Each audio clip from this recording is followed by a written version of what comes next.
প্রিয় দর্শক, আসসালামু আলাইকুম। আমার সামনে দেখেন কতগুলি ডিমের খোসা।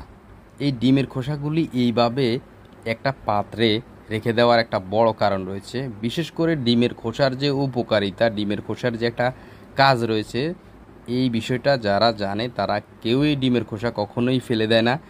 যাদের বাসায় ডিমের এরকম খোসা রয়েছে, ডিমের খোসাগুলি গুছিয়ে এরকম একটা পাত্রে রেখে শুকিয়ে সেটা গুঁড়ো করে যদি আপনি গাছের গোড়ায় দিতে পারেন, গাছের অবশ্যই ক্যালসিয়ামের অভাব পূরণ হবে। এবং এই গুঁড়ো করে এই গুঁড়ো আপনি হাঁস মুরগিকে খাইয়ে দিতে পারেন, এতে করে তার যে ক্যালসিয়ামের অভাব সেটা খুব তাড়াতাড়ি পূরণ হয়ে যাবে। এছাড়াও এই ডিমের খোসা বিশেষ করে গাছের জন্যই সবচেয়ে বেশি উপকারী। এবং কেউ কেউ এটা দিয়ে বিভিন্ন ধরনের হাঁস মুরগি খাবার তৈরি করে থাকেন।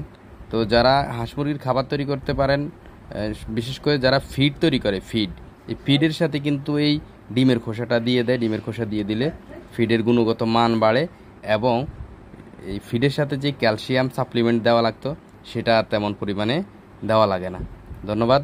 আসসালামু আলাইকুম। সবাই ভালো থাকবেন। ধন্যবাদ।